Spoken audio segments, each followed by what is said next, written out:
Frank, Dynamite. Frank, come on, man.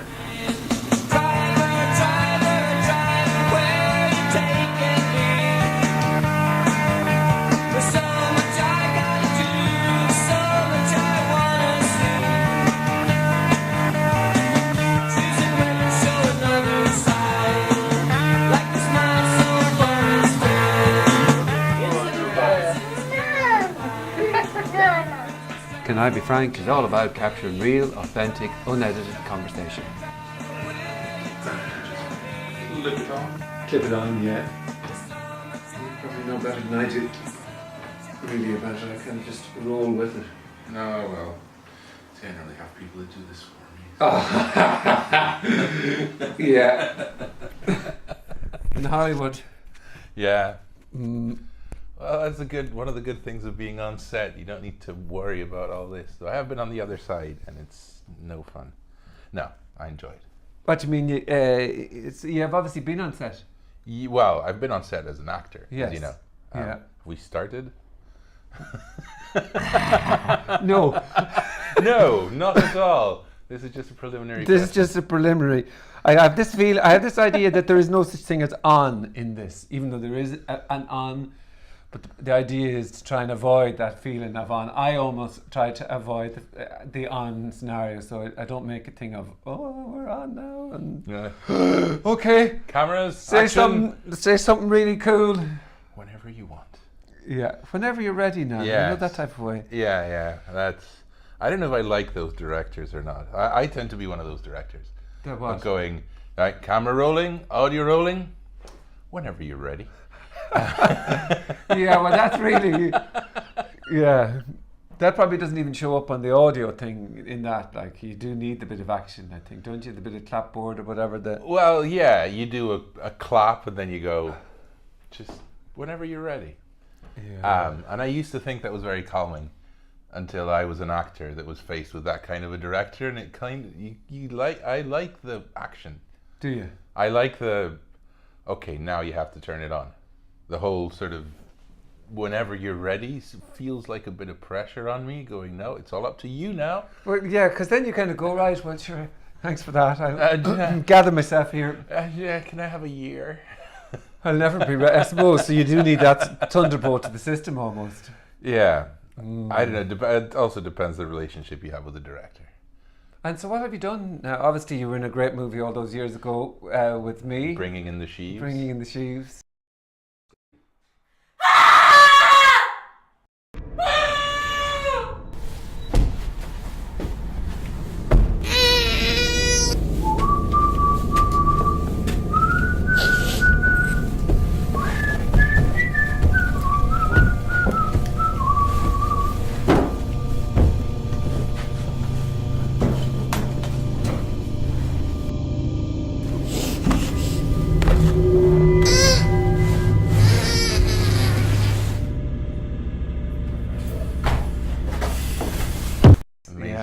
Still on my show reel. Is it? Yes. It actually got me got me an audition for this Saturday, because they were looking for an actor that had a strong Spanish accent. Okay.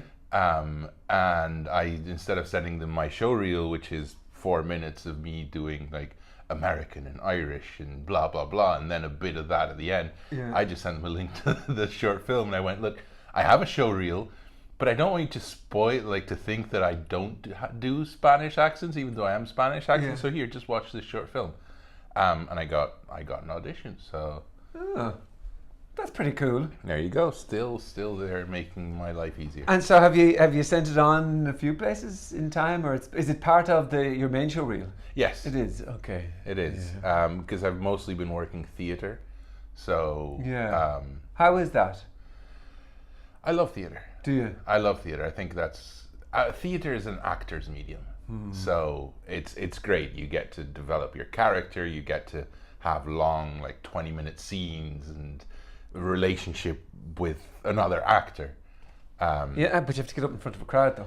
Oh, yeah, but I prefer a crowd to camera. Do you really? Yeah. I'm the total opposite of that now. The total opposite of that. So that's how we met, was in the course. Yes. And that's another one of those courses that I didn't complete. I've done a few courses now where I just can't seem to keep, it's just not for me. It's taken me a long time to realise that now. But you didn't have any problem with the live? No, well, I've spent my lifetime, my dad's a diplomat, so I've spent my lifetime not performing, but being used to being in the public eye and having to do things in front of strangers and not act, but be comfortable in front of large groups of strangers and not let it throw me. So, yes, public speaking's never been a problem. Acting on stage has never been a problem. What I struggled with the most initially, and I think we talked about this as well, is the way that acting makes no logical sense. That you can't at least I can't logic my way through acting. Though I logic my way through absolutely everything else. I consider myself to be a very logical, rational person, that things have to make sense and have to be able to make sense of things. I can't do that with acting. But how do you obviously, when you say it's illogical, but you still, what you mean by that is that you somehow turn it on sometimes and sometimes you don't, it doesn't work, or what do you mean it's illogical? What I mean is that you can't reason, you can't act through reason. Acting is for me at least, is a purely instinctual, sensational, okay, so you can't think your way through it. Yeah. Okay, so that's probably why it I really struggled with it. Yeah, and I used to struggle with it as well at the beginning, and all these, especially when you're in class, all these artsy, well, I'm probably going to not make a lot of friends with this interview, but all, the way acting is taught, and I agree now after years of training that this is probably the way it has to be taught, but it's taught, of course, based a lot on feelings, and you have to feel this and connect with this emotion, and that's not, you can't think your way into an emotion. You have to be able to shut off that rational side of yourself, because it's a defense mechanism. When you're in your everyday life, you think when you want to stop yourself from following your emotions and your gut feeling, because in everyday life, that's kind of how you have to be. And I'm not saying that while you're acting you can't be rational, but it's not your rationality. You have to be able to put away your rationality and let the character's rationality take over. And a lot of the time, is that kind of that vulnerability then? Is it in a way? Yeah, it's a side of vulnerability. It's a side of trusting absolutely the work you've done and the homework you've done. I used to say to her that it's a kind of to the teacher who laughed at my audition, but I used to say to her, it's like jumping off the cliff. You have to trust it. And she said, well, it's not, because you still have to be hanging on a little bit. Yes. So, and I couldn't get my head around that idea that you jumped, either, as I'm black and white sort of person, you either jump all the way in or you're not. You give the speech, Yeah, I had a huge discussion with David Scott, which was my last teacher. You did it 3 months. I did the 3 month intensive. Talk to you about that now. Which absolutely transformed the way I not just the way I acted, but the way I saw actors and art and the relationship, and how important it is to be a creative artist as an actor. You're not just a passive creator. You have a responsibility to create. He's an ultimate sort of artist in a way, is he? Oh, David is all about art. David, he wants to create artists. He doesn't want to create actors. I mean, he gives you a great method and a great technique to create, to be able to connect to what you need to connect to create a character.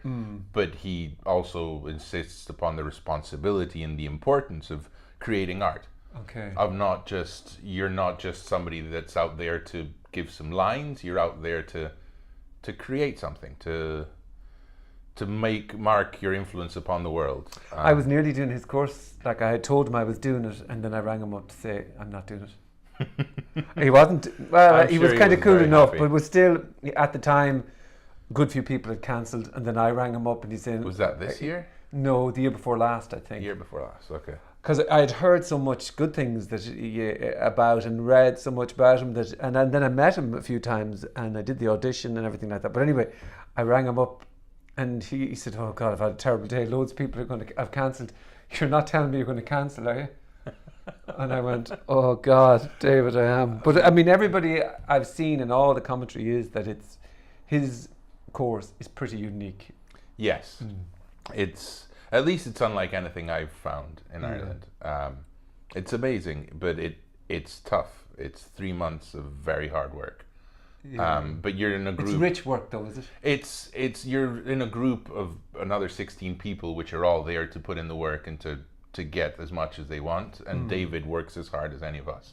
Yeah. So, but you will struggle, and I struggled, especially with my rational side, and that what you were talking about, how you can let go but not let go. He calls it acting with abandon, which is just go with it. Go with whatever your instinct is, and that's sort of the first step. But once you've managed to achieve that of being completely free and in the moment and letting the character take over, you still have to have the actor, like the artist's eye behind it. Yeah. And it's not directing it, it's knowing what influence you want to have to the people that are on the other side of the camera or on the stage without controlling it. But it's hard. It's really hard to. So when I met you, was that your first acting course that you did in the Gaiety? Yeah, it was my first sort of full-time thing. I'd done like part-time courses before. Okay.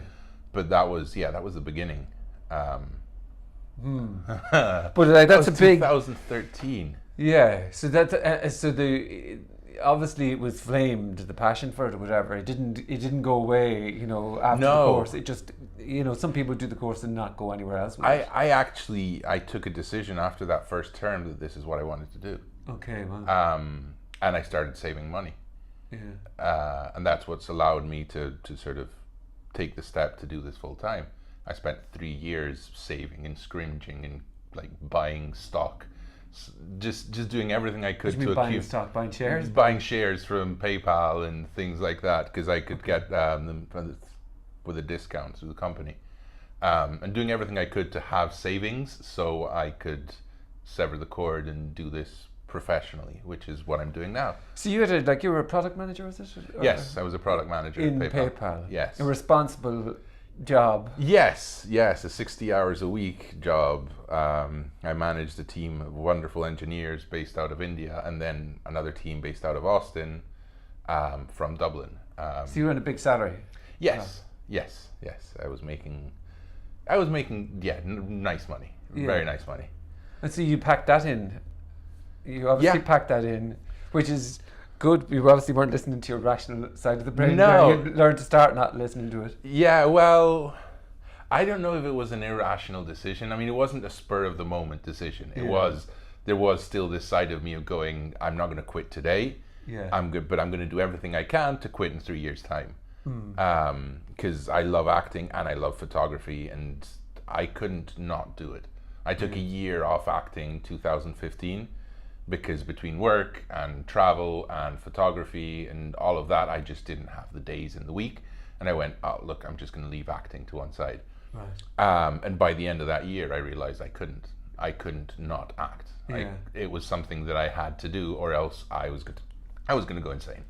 So it's pretty nice to know that, though. Obviously, whatever you got from the buzz of the classes and the interaction with the people and all of that, obviously it ignited something. Or you'd been working doing that product manager's job and whatever, you'd been doing bits and bobs, but to say, right, well, I actually really want to pursue this. That's a big jump from a place of not being an actor to take that leap to say, I'm going to do this. Yeah, it's easier when you're 18, you would have thought. Yeah, it had always been something that had kind of been in the back of my mind. I wanted to try acting. And I signed up for my first course because it was a Wednesday. I remember, and I just went, no, you just have to try this. And by coincidence, the next day on a Thursday was like, those introductory classes the Gaiety does. Try the first one for free and then sign up for it. And I tried the first one and I went, sure, let's do it. Okay. And that was about a year before I met you. Right. So that was 2012, I think. Okay. But it wasn't until I got into serious acting, and because I always thought I'd be a comedic actor. Right. I always thought that I could do comedy. You're funny. I thought I was funny. I thought I was funny. So you're really funny, are you? Yeah. And ever since then, I've done drama after drama after I don't know if it's like the voice or like the physical presence or whatever, but I haven't done a comedy since. Yeah, it's interesting. It's been. I didn't think I had the capacity to do drama, and I think when that changed was actually during the course. I don't know if you remember. Yeah, that first monologue I had, the one where you were actually tied to a chair, being my dad, and I was sort of screaming at you. Yeah, that was a fun one. And Claire, our teacher, picked that one out for me because she knew I was going to struggle with it. And there was one day in class. So I was your dad, yeah. I mean, that wouldn't have worked in a real play scenario. But you were there, so I had somewhere to focus, like the rage. Of course, yeah. And I don't know if you remember, there was one day in class where I was struggling with the monologue, and Claire had everybody sort of stand in a circle around me, and then they slowly sort of got closer to me as I said my monologue. Yeah. And something happened. I wouldn't say it snapped, but suddenly it wasn't me anymore. Right. This character, this guy that I'd been building up, took over. Okay. And it wasn't, I was saying the lines, but it wasn't me feeling the sensations. It wasn't me controlling the action. It was him. Okay. And it was the most beautiful and scary thing I'd ever experienced. I couldn't do the monologue for 2 weeks after that, because every time I started, I'd get all these emotions. And so has that happened again? Yes, that happens now. The good thing is that now that I've got the training, I can get myself there reliably. Can you actually make it happen though? Does it sometimes not? You know, this There's idea sometimes, of it, something else taking over, the acting taking over, then is... There's days, I mean, I just came off a 3-week run of a play called Imagining Liam. Beautiful play. But it's very intense. And there are days in which you've got your own stuff going on, or that you're not feeling well, or that whatever, and you have to like act. You have to fake it. Yeah. And you know that, I mean, if you've got enough training behind you, you've done it hundreds of times before, you know you can do it without the audience that have never seen it before really being able to tell. But sometimes it doesn't happen. Ideally, it happens every day. Out of 3 weeks, I think there was like 2 days where I just wasn't there. Okay. Well. But obviously, that moment of when you click into the acting role, that is what lit your fire in a way, was it? With that feeling of what the fuck just happened there. But I know that was good. Yes. That obviously was something like that I want that feeling again. That was the moment of me realizing what acting was about. Okay. And how this was something that I had to have in my life. It's the best. It's probably the best feeling I've ever had. Yeah, I used to watch all those actor studios, and some of them used to say acting is the only time that I can truly be myself, because you know the feelings that I feel, I might hold them back, but in acting I can really let them go, and it's almost there I find peace in a way. Yeah, it's a great way of describing it. I wouldn't say it's my feelings that I'm letting go, because for me it's all about the character and the character taking over. And I watched all the Actor Studios one as well, and when I started acting did I understand, because I always found it strange how actors spoke in the third person about the characters they play. They never go, well, I do this, and well, yeah, I'm playing this person, and she is, or he is, and he is, and now I understand it, because it's strange. You invest a huge amount into it, though. Isn't that where there's a bit of a loss after a play or a piece and anything like that? That feeling of getting out all the investment in that is suddenly gone. It's like a death. Well, it's not like a death, but it's not a million miles away. Yeah, there is a little bit of grieving of the character, of going. You're saying goodbye. Hopefully not forever, but you're saying goodbye to a person that you've spent a lot of time with. And there's a lot of work that goes in before the stage ever goes online. And I spend a lot of time. I'm not Daniel Day-Lewis level of that. I mean, I'm not a method actor. I don't think I'm psychologically strong enough to be a method actor. I think it'd probably destroy my life. But I do spend a lot of time in character before I start a play. I explore parts of the character that have no relevance to the play. Yeah. But I like to just create a full person. So that way I can drop in and any thought that comes to my mind, I can answer it as that person, so I can have a train of thought that is not my train of thought. Yeah, okay. Which is so that's like this idea of wearing the shoes and getting into, obviously wearing the shoes is a physical thing you can do, or wearing the jacket that character might wear, but on top of that it's... Well, one of the exercises David Scott has us do, and I find very useful, is taking a shower as the character. Okay.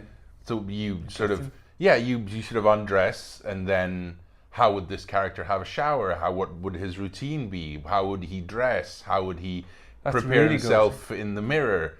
Because it's the intimacy there, and in that shower moment, and if we all have weird ideas when we're in the shower. It's a moment of how you're going completely like everything's so automatic. Yeah. Your brain is free to roam. So being able to do that with a character, it really allows you to explore a lot of things that consciously you might not think of.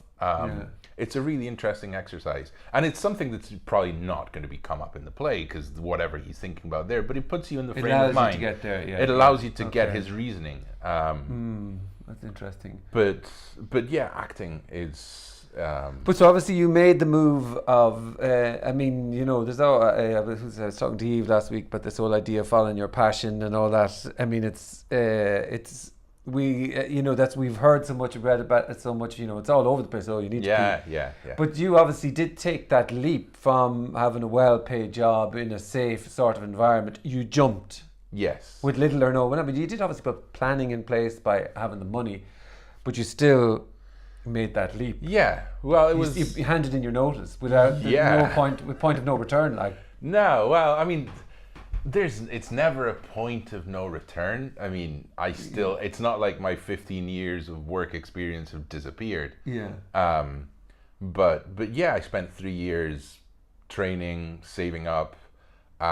My photography is always still there. I mean, I'd be hard pressed to say what I love more, acting or photography. They're the two big passions in my life. But I was making some money through photography, selling prints and headshots, and but yeah, it was a leap. Luckily, I have a wonderful girlfriend who is as crazy as I am, and pushed me to do it, because. So we like, what was, where obviously you didn't want to stay in PayPal for the rest of your life. That wasn't your dream since you were young. No. PayPal was incidental. I mean, I studied translation and interpreting. So I was a freelance interpreter for 4 years in Spain, working Spanish, English, French, and Italian. And then the crisis hit 2008. And as a freelancer, you're always the first to go, because they don't need to fire you. They just stop hiring you. Cut you off. Yeah. So I found a job as a translator here in Ireland. And I moved over here. And it wasn't a good company, and the company kind of went under. So I ended up in PayPal as a writer. Okay. But I'm also a huge nerd.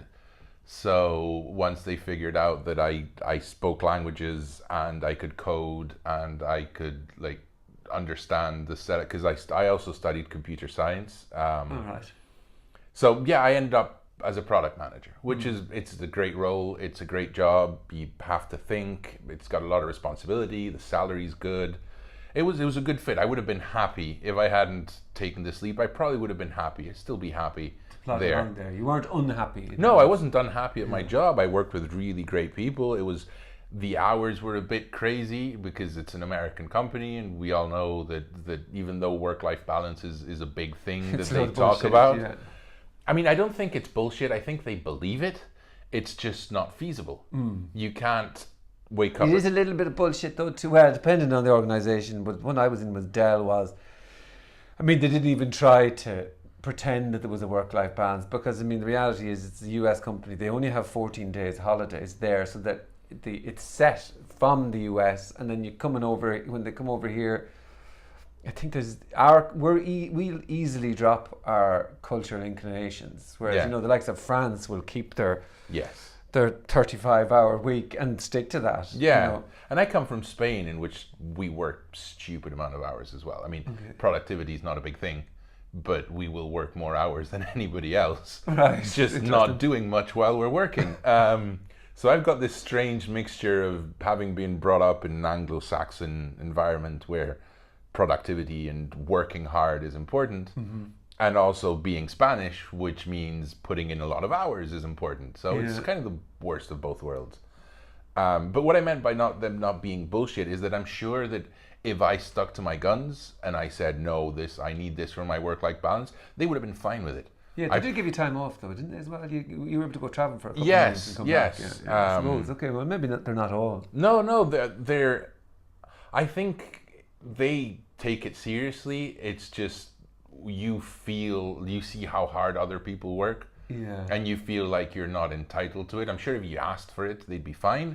Yeah, my experience was that it would hinder if you work less. It definitely hinder your progression. But it obviously didn't for you in the sense that you came in as a writer, but obviously you must have worked hard to develop from that into a product manager. You must have obviously had a bit of enthusiasm. I became a business analyst, and then I was a project manager, and from a project manager they are very much about internal promotion. So you obviously put in the hours then. Yes. Yeah. Okay. And by the end of it, I was working a silly amount of hours, mostly because of the fact that my engineers were in India and my manager was in the US. So I'd start with like 7 in the morning, 8 in the morning, business calls with Calcutta, with Chennai. Conference calls. Yeah. And I'd finish at 10 p.m. Jesus. Sorry. But it was good because they allowed me to work from home because I had nobody in the office to work with. Yeah. So I had like a home office setup, which of course means you work even more hours. Even if you're in your pajamas, you're still working. Feels nicer though, I imagine. Yes. Yeah. Yes, it's great to be able to just wake up half an hour before your call, make a coffee, and then just get on the phone. Yeah. But anyway, I did that for a few years, and then I discovered acting. I kept on with photography. I've been taking photographs since I was 15. So my dad gave me his old camera when I was 15, which is, about 25 years ago. Okay. Yeah. I'm aging myself here. Probably not the smartest thing to do when you're an actor, but yes. 28, 27? Yeah. What? Age, yes. Well, yeah, of course. Yeah. Yes, my father gave me my camera when I was 3 years old. Yeah. And I'm not good at maths. Okay, yeah. And ever since then, I've been stopping and going. I mean, I came over here, I have my camera right there. I can't leave the house without my camera. I feel naked without a camera in my pocket or in my hand or at reach. And I know everybody has a camera now with the mobile phones, but it's not the same. It's not the same. Though there's great photos to be taken with phones. I've taken some amazing photos. I have to flick it at 30 minutes or a prop. Though not all are so easy. I remember this one. She took a little persuading. Dame la pistola. Flick it. Flick that shit. But obviously, it was obviously the artistic side was there, and then to leap from the job, it doesn't sound like it was a leap out of I simply cannot do that job anymore. No. It was a leap out of I'm happy enough, but I would love this. I'd love this to. I just want to devote more time to this. Yeah. To the area of photography and acting. But do you get paid anything for acting? No. No. Not so far. I've been doing, I get paid, if you can call it what we were talking about before for my audiobooks. Yeah. That's okay money. And most of the stuff I do is profit share, which means you're not making money. Okay. There's still the chance to make money. Yes. Yeah, if you are in something that is a runaway hit, there's a chance of making money. Hasn't happened so far. Yeah, I haven't lost money yet. How is it like for plays? I mean, I just can't. Do young people go? Do 20-year-olds and what is do they go? I mean, I've never really gone to that many plays in my life, to be honest. It depends. For the bigger theaters, no. For things like the Gate and they have their set audience, which is up 50 and above. So there's a very specific type of theater that normally happens there. Yeah. I think that's changing now, especially with Selena coming on as artistic director in the Gate. She's doing a lot of very interesting things. I don't know if you went to see Gatsby. No. They did a production of The Great Gatsby, but what they did is they covered up all the seating area, so it was audience parts. Like they encouraged audience to come in 1920s gear, dress and dancing shoes. Okay, that's So cool. the actors were there, and first grade actors. I mean, you had Owen Rowe and you had Kate Gilmore and all these amazing actors, but it was audience participation. So they had open part of backstage and part of the bar was part of the show as well, so you could order drinks while you're watching the show, and it was a very interactive. That's a very interesting approach. That's a modern approach. It's a new approach, and it's great because when I saw like the lineup of plays that Selena had picked for her first season, I saw the first one was Gatsby, and I was hoping for something because she's amazing, and I was hoping for something brave, and I saw Gatsby, and I went, oh, but then I heard how she was going to do it, and I went, yeah. Okay. So I think things are changing there at the gate. The Abbey things are mixed up. Abbey's it's got a thing called the Cameo Club, which you can sign up for, which is basically you pay €10 a year, and then you show up half an hour before the show, and you can get any seat in the house that's free for €10. Okay. So that's bringing in younger people. But for the productions I do, which are normally... They're not the Gate, they're not the Abbey, they're tiny theatres lost somewhere in the middle of Dublin. There's not a lot of them.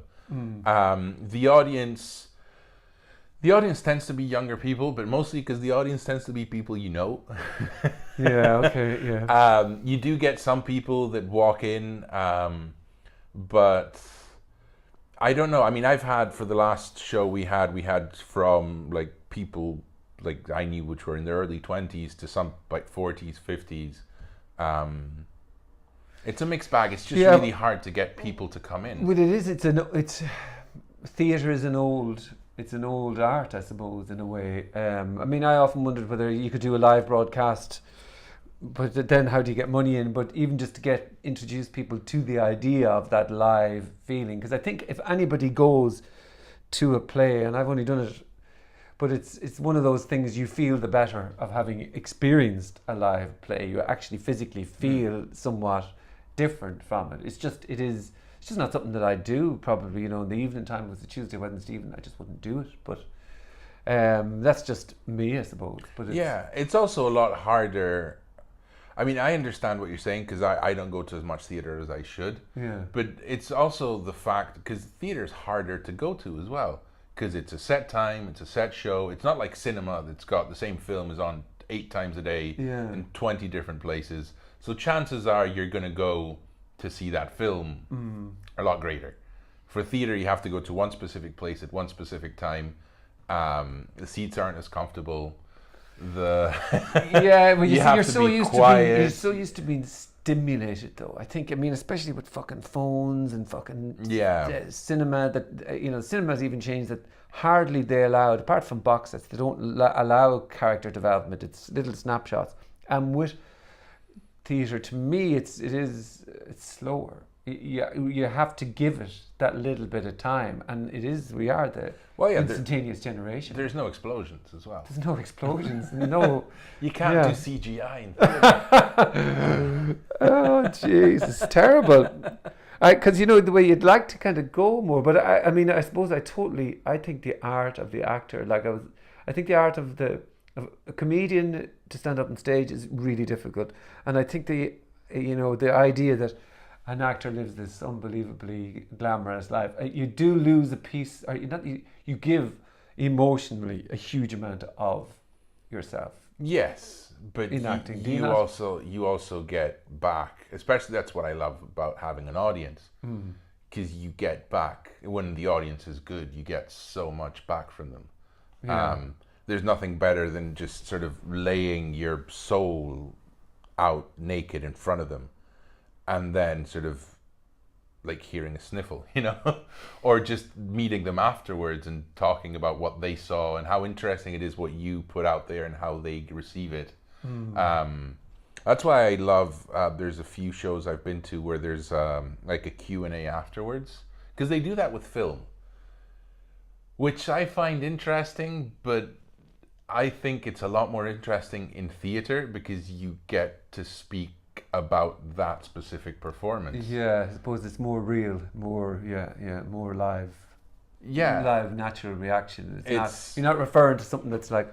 That's pre-recorded and edited and... Yeah, you've just fucking given yourself. Yeah. And what's left is the person that's come out afterwards, so you can talk from that place, I suppose. Though recently there was a story, David Mamet is very much against this kind of thing. David Mamet, I don't know what play they were putting, I think it was Glengarry and Ross or one of those, and they wanted to do a Q&A afterwards. Yeah. And he sent an email through his lawyer saying that it was not allowed. See, I don't think he gets it, because if you think about like all the box sets and all, like the Game of Thrones, I did this Game of Thrones thing when I was chatting with Hill about Game of Thrones, but you know, we were one of 10,000 things analysing. I think people like the aftermath analysis of it. They want to be able to chat about it, what they liked about it, ask questions about it. That keeps it going. It's like, why is there a book club? Yes. You know, I suppose it does make sense to me now. Yeah, I think David Mamet he's okay with people discussing it the day after. He had a problem with it happening just afterwards. He wanted people to analyze it and like not dissect the emotions immediately afterwards. That's his opinion. Yeah. I mean, I probably disagree. Yeah, it's hot off the press. It's either, you know, it's like... there is that downer after seeing something like that, and you do want to be able to keep it going a little bit to be able to chat about it. I think, you know. And do you get, speaking of downers, do you get, you know, this from the performance peak of an hour play, an hour and a half play, and then the buzz of meeting people afterwards, and then it's over? Well, if once the play is over, I mean, over as in you're not doing it again the next day, or you know it's the end of the run, it's tough. Like the after show blues are tough. I mean, I get that downer sometimes, even when I don't know what I mean, there's different kinds. There's the downer of the play's over, you're not doing it again. That's the loss of the character almost. It's depressing. The adrenaline though of... But yeah, there are sometimes, especially at the beginning when the first few times you do a scene, and it's a very emotional scene. I personally, sometimes it takes me some time to recover, because it's a lot of very raw emotion. And I'm not saying the emotion is less raw once you've done it 80 times, but you're used to pulling yourself up from that. And actually doing acting, doing the process of getting up on stage and, you know, the doing of it. How do you get over things like the fear and self-doubt and all of those things? Does that happen? I don't get fear or self-doubt or... I mean, I get a lot of that in auditions. Yeah. But once you have the part, and if you've done your homework and you've done it, it's not me on stage anymore. So it's really easy. Okay. We had, for example, going back. So you don't get the fear, like you don't get that. I used to get the fear going to fucking class, like to the class. I used to get the fear. Yeah. So, but that wasn't even, you know, performing. That was in a safe sort of. But I can get that. I mean, I get that sometimes when I'm going to rehearsals. But not once I get on stage, because once I'm on stage, it's not me. Yeah, okay. When I'm going to the rehearsals, I get the fear, but my character doesn't, because my character is not up in front of an audience. Yeah. My character's in this play we're doing, he's in a prison cell, so he has fear of being raped. He has a fear of being beaten up by other people, but he doesn't have a fear of an audience because the audience is not there. Yeah, okay. So there's no Manuel wondering about fucking how he's going to be perceived here. You're actually in the role. Yeah. Yeah. So it it's doesn't not matter. Me. Yeah. And it's a lot easier to not be afraid when it's not you. That's the beauty of once you're able to get into the character, because it's not you. The character's afraid of a lot of other things. And if you are in the character and the character's thinking about all these other things, you don't have time to worry about this audience because your brain is completely taken over by the character's thoughts. Yeah, well, you see, so obviously there's that gift of, you know, of not being there anymore to you taking on this role with this actor's thoughts. That jump, is that come from training, or is that just in there naturally, or how the fuck? I don't know. That movement happen? I told you the first time it happened. Yeah. Now it comes from training. Now it comes from, I mean, you need to have, You do there's the some prep. people Okay. that have it instinctually, that are able to have this powerful imagination that can just overtake everything that they're doing and just be like a child, you know? When a child is playing and he's imagining with his cars and he's not thinking about himself, he is completely the car or the whatever. The problem is that that's really hard to go back to because we've spent a lot of years of our lives trying to not be children, you know? Yeah, well, I'm fascinated by that though, because it is that, like in daily lives, it is that loss of play. Because when I did the course, the big thing I got out the first course I did, which gave me a taste of it, was this guy, he's pretty well known in the circles, but I can't fucking, David Horn. And he introduced the idea of play in the whole acting thing. And then that's what gave me a taste for it, was the play, the fun element, which I couldn't remember from when I was. It is that feeling of immersing yourself in it without, you're not worried what people are thinking. You're not worried about. You're playing with. It's just a game. It's fun. Yes, and even when it's tragic and you're crying and snotting and horrible, it's still a game. Yeah. It's still enjoyable. Then it's maybe in a little bit of a masochistic kind of way. But it is free and liberating, and being able to just, you can't do anything wrong on stage if you're following the character's instincts. Yeah. Because the character can do no wrong.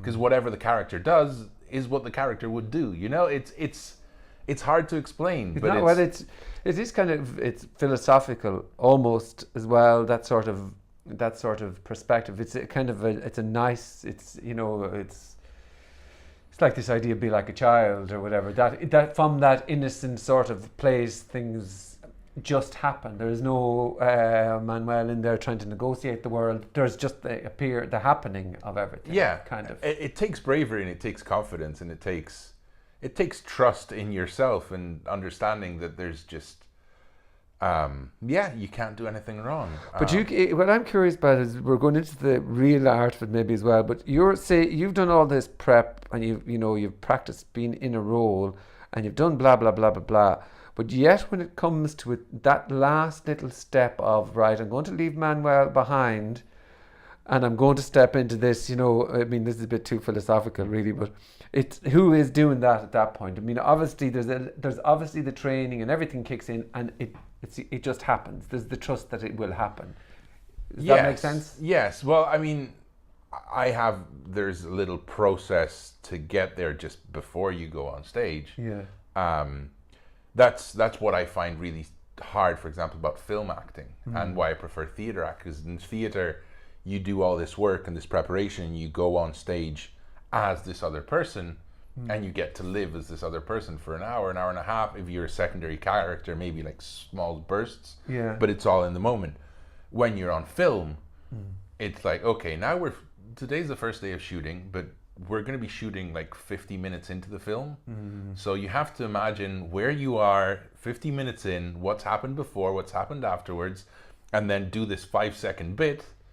And then maybe 5 days later, you have to do the bit just before that. So you have to remember where you were there. So I think for film acting, it's a lot harder to drop in, drop out. Yeah. I think that's one of the things that Method does really well, because Method is... They stay in it on set. Yeah, and all that Method is all about creating a character. Well, it's not all about that, but one of the things a lot of Method actors do is create a character and stay in the character for the whole duration of the film. There's a whole box set on Netflix of Jim Carrey and Andy Kaufman. It's coming out. Yeah. He was in that, but he basically, for the whole movie, he went into the role as Andy Kaufman. And so the documentary, I don't know if you've seen it, is about what happened backstage, and that when the cameras were turned off, he's still Andy Kaufman. Yeah. And that there's obviously a film in him, but that bit of lunacy that's happening all the time, that he is this madman all the time. Yeah, it's the guy. I don't remember the name of the actor, but you've seen Lord of the Rings. I have, yeah. You remember the character Wormtongue, the guy that has no eyebrows, is a creepy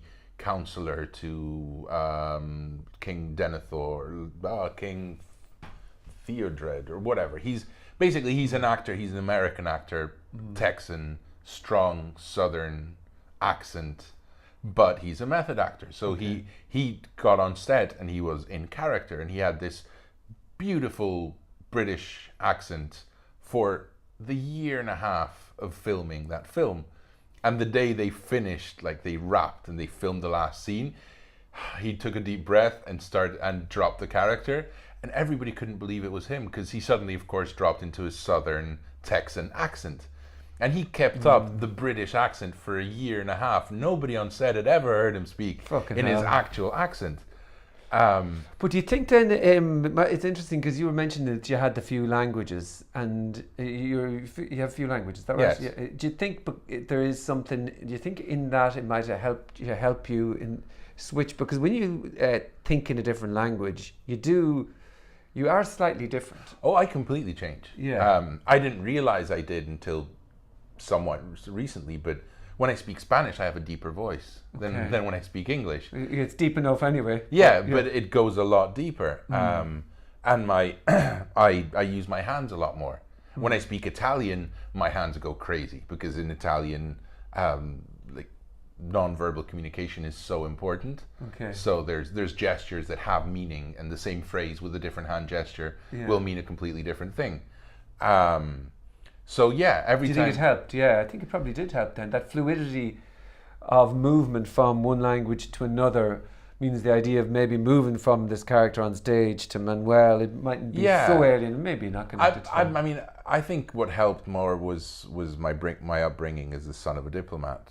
The fact that you have to be a bit of a chameleon, that you're never... I mean, I changed country every 2-3 years when I was growing up. Yeah. So I didn't have the luxury of being myself, you know. So when you were saying a chameleon, do you mean like when you're meeting diplomatic people, you have to be... Not even diplomatic people. When you get to a new school, you get to a new school and you have to make friends quickly, because you don't have the luxury of let's take 2 years for people to get to know me, because by 2 years' time, I'm gone.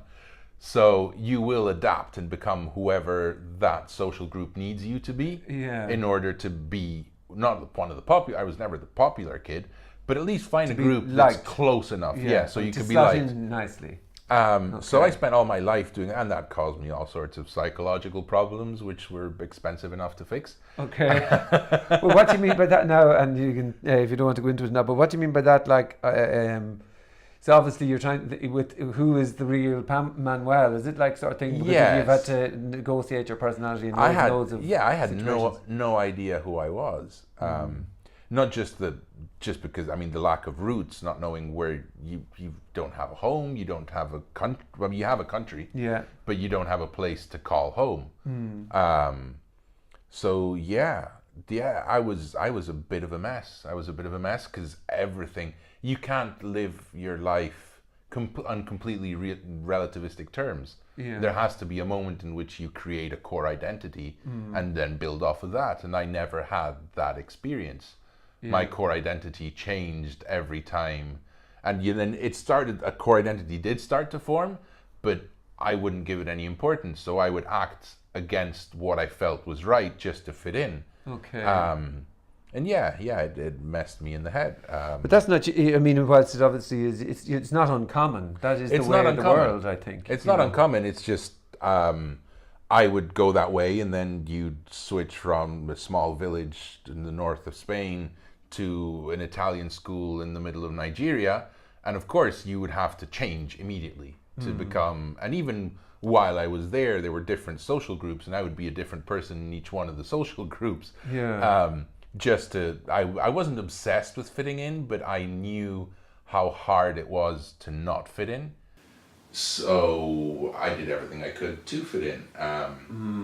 But then that idea then really to lesser, I can do what you did now. I didn't turn off my phone. Well, you're a popular man. Even if I turned off my phone, I don't think anybody would have called me. So. You know that wonderful feeling when you leave your phone in your room for the whole weekend and you have one missed call and it's your mother? And that you've missed your mother's call? Yeah, well, yeah.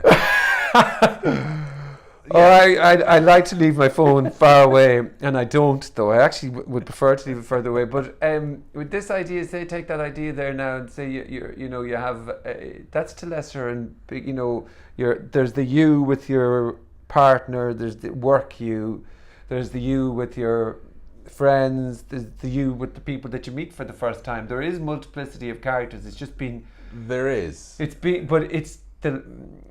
I was even chatting to Eve about this, but it's the degrees to which... how far they go from who you are. Mine went completely, like, left, right. With certain groups, I was completely racist, while with other groups, really? I was very much of a left-leaning, liberal kind of... Yeah, I did whatever I needed to do to fit in. And I didn't see a problem with that until worlds started to collide. And not, like, social groups, but inside my own head. Yeah, okay. And then, living in Africa for 4 years messes with your head anyway, especially Nigeria in the mid-90s. A lot of death, I had 5 coups d'etats over the time we were there. So what was your dad? What was his role? He's a diplomat. He was the Spanish ambassador there. Okay, I obviously, geez, there's so, we could do 3 hours probably. Yeah, and I will be talking through all of them, so let me get a drink of water. I might ask you, I'm curious, because I saw you put one comment up somewhere about Spain, and I don't know many Spanish people, and I was curious to know... Are we going to talk about Catalonia? Yeah, just to know, and I'm only... I have this thing where I say an hour. I don't like the idea of just an hour, but so we'll see how we go, right? You are going to kill me?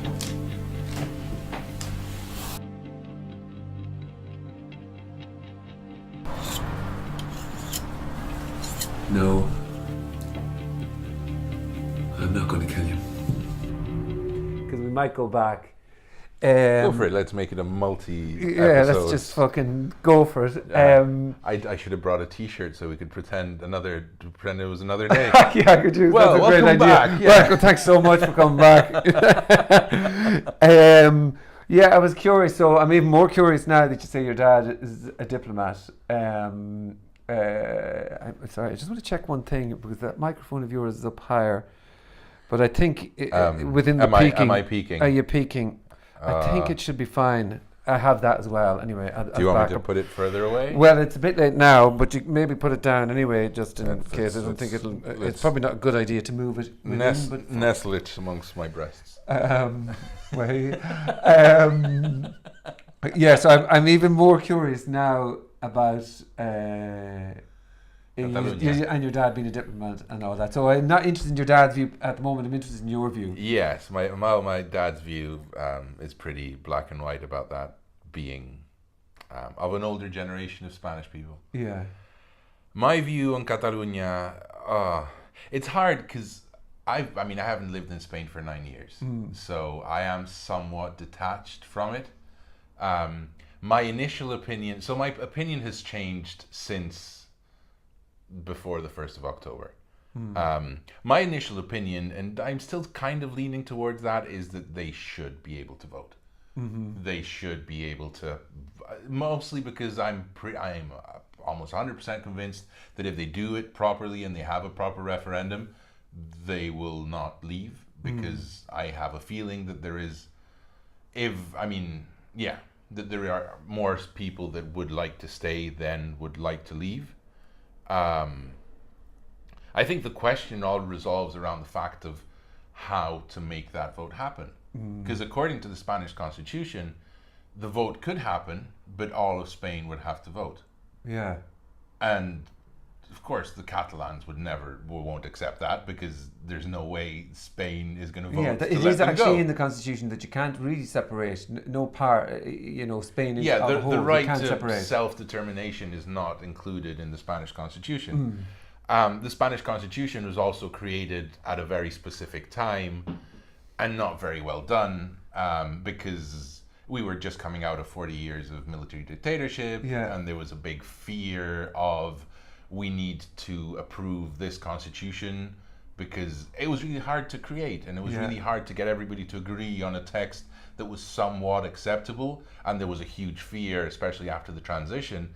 That was in 1978, is that right? Yes, 1978. So Franco died in 1975, and there was 3 years of transition until we had this constitution that we could vote on. Yeah. And by we, I mean they, because I didn't vote on it.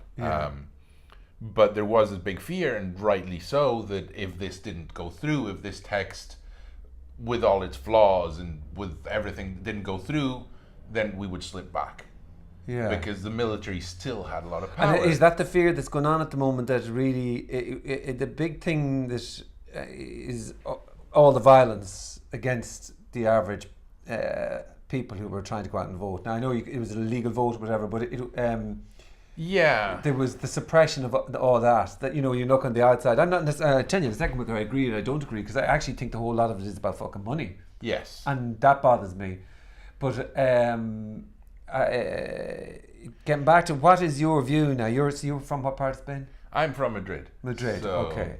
I'm smack dab in the middle of what would traditionally be pro-Spanish Union area of the country. Okay, so it's kind of like living in Dublin and the People's Republic of Cork wanting to be independent. Yeah. Except it's not. Yes. Because there's great with history all the there. differences. I know there's the 400 years ago or whatever it was. I know Catalan was an independent nation, and they talk about the language and all that, but it's still. Well, I mean, they were never technically an independent nation. I mean, they were part of the Kingdom of Aragon.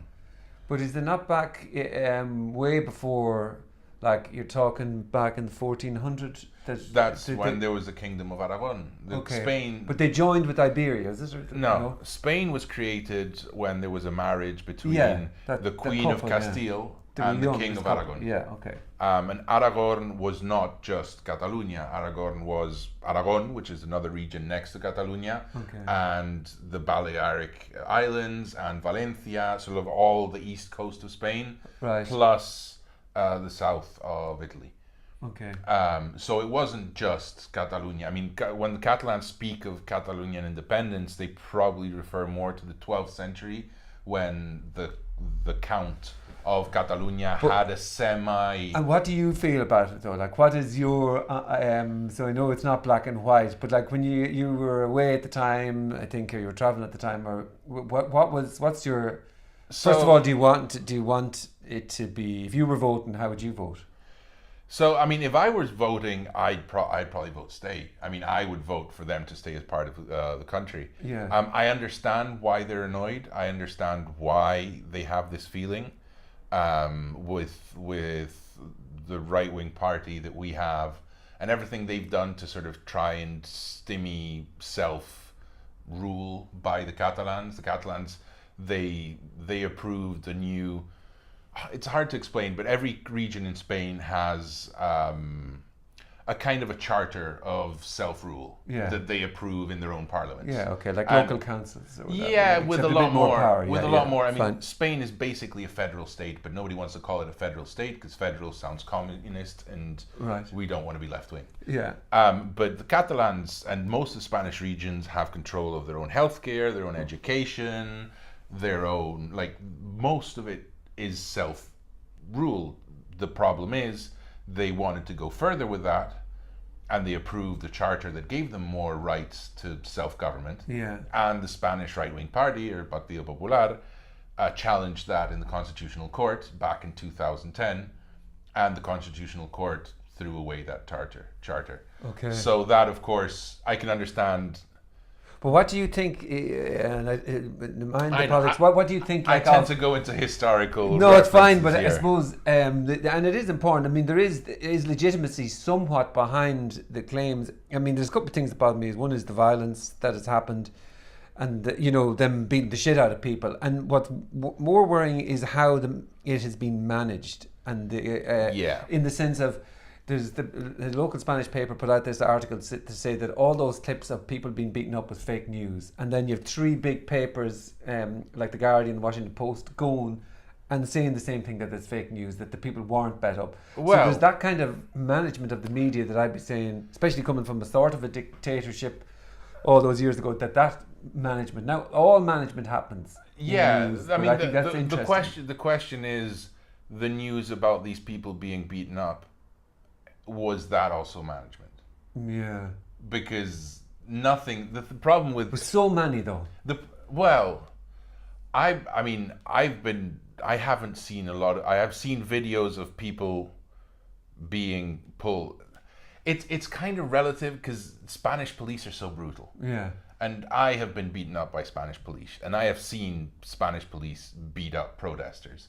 And then I look at the videos in Catalonia and I go, they were kind of restraining themselves just because of how brutal they could be. I agree that it was very badly managed. Our central government is horrible.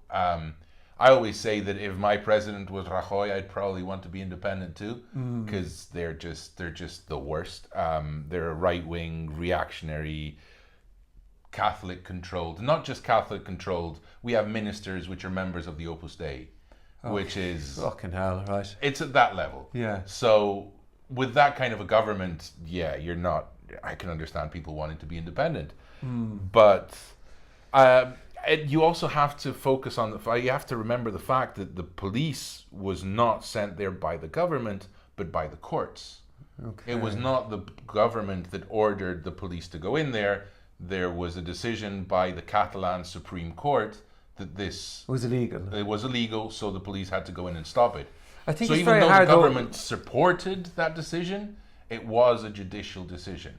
So, but obviously you see the cops fighting with, you have the firemen standing up for the cops. Obviously I'm just looking at, now I'm not necessarily in favour of it, because I think the reality is it seems to come down, forget the culture's not being eaten away, the language is the language, this comes down to money.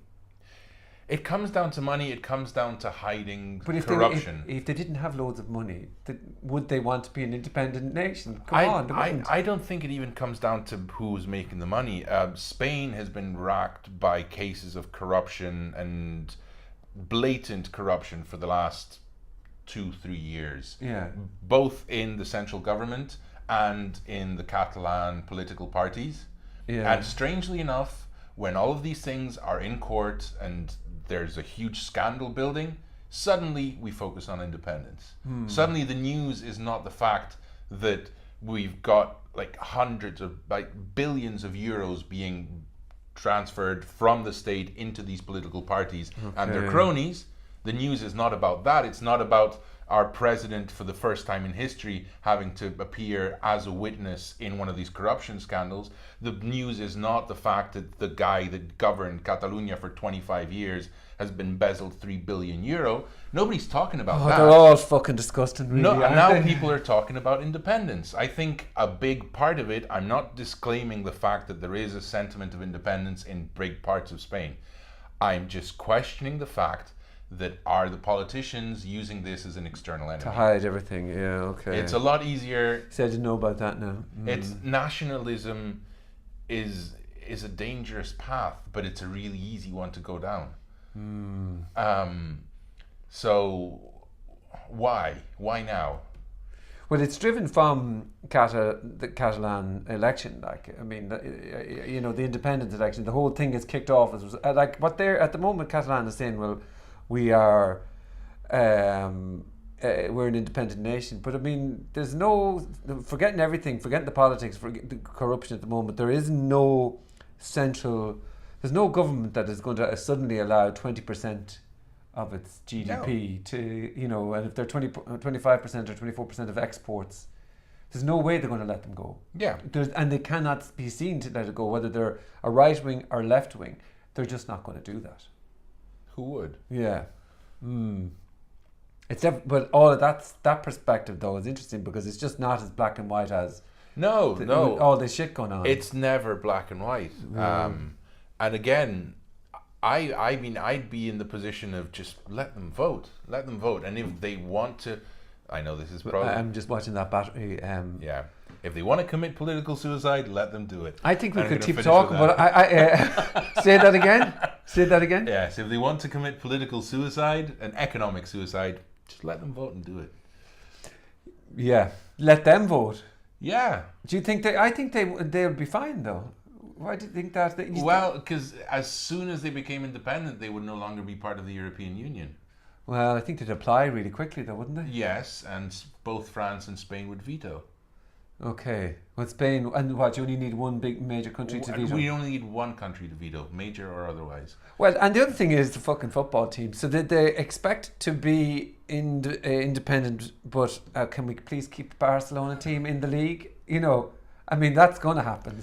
Yeah. So that's where I think it kind of goes, can we be independent, but let's keep the football? And then I think all the people are going to go, especially because they're so passionate about football in that area, they're going to go, oh, okay, let's stay part of Spain. Because what's the point in winning the league, like, if they can't beat Madrid? I mean, it's... Yeah. That's where I suppose... I know that's really simplistic, but... I mean, really, what would happen then in that instance? The football is everything over there, isn't it? Yeah.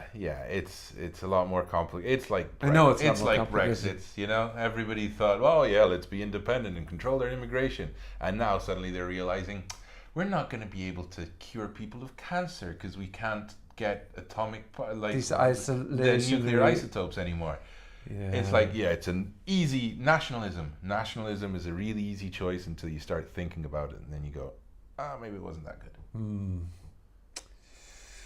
It's going to go. We might leave it in that, will we? Okay.